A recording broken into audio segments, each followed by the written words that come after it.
आज हम देखेंगे कि डिप्रेशन क्या होता है और ये कैसे क्रिएट होता है।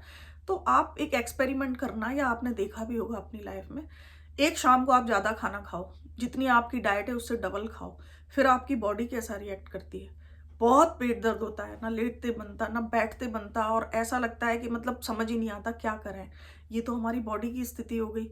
इसी तरीके से हमारे माइंड में जब बहुत सारे थॉट्स ओवरलोड हो जाते हैं, समझ लो एक बहुत बड़ा क्लाउड है और कंडेंस हो गया, आपको आर पार कुछ भी नहीं दिख रहा है, कोई और विचार नहीं आ पा रहे हैं।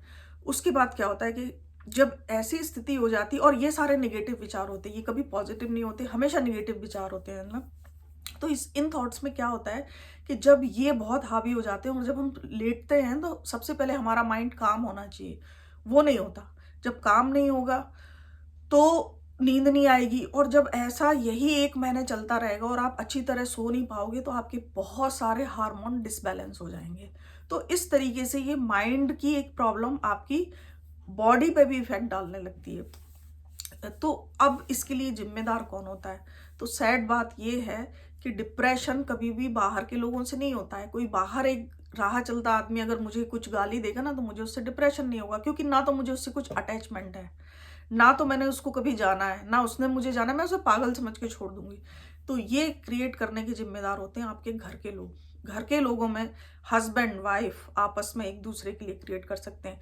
आप ये सोचो कि पेरेंट्स का बड़ा अनकंडीशनल रिश्ता है, वो कभी नहीं कर सकते, ये भी गलत बात है। वो खुद ही अवेयर नहीं है, वो इतनी नेगेटिव बातें निकालते हैं अपने बच्चों के लिए, इतना कंपेयर करते हैं कि पेरेंट्स अपने बच्चों की डिप्रेशन के लिए ज़िम्मेदार होते हैं, और आगे चल के वही बच्चे अपने पेरेंट्स के डिप्रेशन के लिए भी ज़िम्मेदार हो जाते हैं, क्योंकि वो नेगेटिव एनर्जी फिर वो क्रिएट करेंगे जब उनका समय आएगा। इन-लॉज़, दोनों तरफ के इन-लॉज़, चाहे लड़का हो या लड़की हो, वो भी कभी-कभी एक डिप्रेशन क्रिएट करते हैं, ऐसे ऐसी बातें करते हैं कि इंसान के माइंड ओवरलोड हो जाता है और वो अपने सेल्फ में नहीं रहता।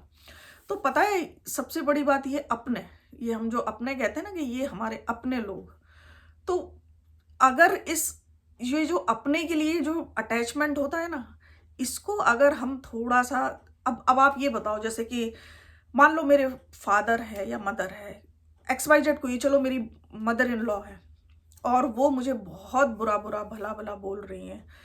वो मुझे इतना टॉक्सिक वो कर रही हैं कि मेरे माइंड में बहुत सारे थॉट्स का ओवरलोड हो गया है, और उसमें हमेशा क्या होता है, सबसे बड़ी बात होती है कंपेयर।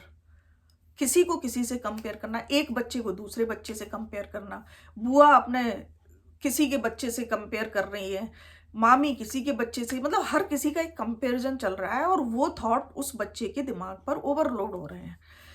तो इस तरीके से जब ये ओवरलोड होना शुरू हो जाता है, कंपेयर हो, तो ये जो इनको हम कहते हैं अपने लोग। अब मैं आपको बताती हूँ, मान लो आपकी सासू माँ है, वो बहुत कुछ ऐसे थॉट क्रिएट करती हैं, सब कुछ हो रहा है। एक दिन आपने उनकी कबर्ड साफ करी, और आपको एक ये चीज़ मिली कि वो आपके पति की माँ है ही नहीं, वो कोई और औरत थी। लाइक आपके हस्बैंड को उन्होंने पाला हुआ है, लेकिन वो रियल मदर नहीं है। अब आपके माइंड में जैसे ही ये देखोगे, तो वो अपना वाला जो ब्रेक हो जाएगा, अपना वाला जो एक होता है ना कि ये अपने हैं, सबसे पहले वो अपना कैंसिल हो जाएगा कि ये अपने नहीं है। अब इस स्थिति में इंसान 2 तरीके के थॉट क्रिएट कर सकता है। एक तो ये होता है कि अब मुझे इनसे कोई मतलब नहीं, मुझे भागना है यहाँ से, और मैं भी एक हमेशा उनके लिए नेगेटिव ही क्रिएट करूँगी, निकल के भी मुझे नेगेटिव करना है, क्योंकि अब मुझे समझ में आ गया है।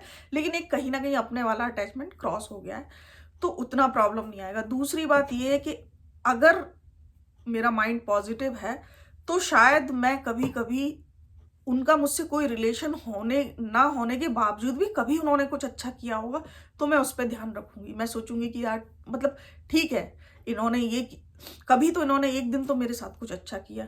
कोई बात नहीं, इनका मेरा कोई रिलेशन नहीं, लेकिन फिर भी इन्होंने कोशिश की। तो इस तरीके से हम अपने माइंड को ट्रेन कर सकते हैं कि हमको किस डायरेक्शन पे जाना है, और हमारा वो अपना कट हो जाता है।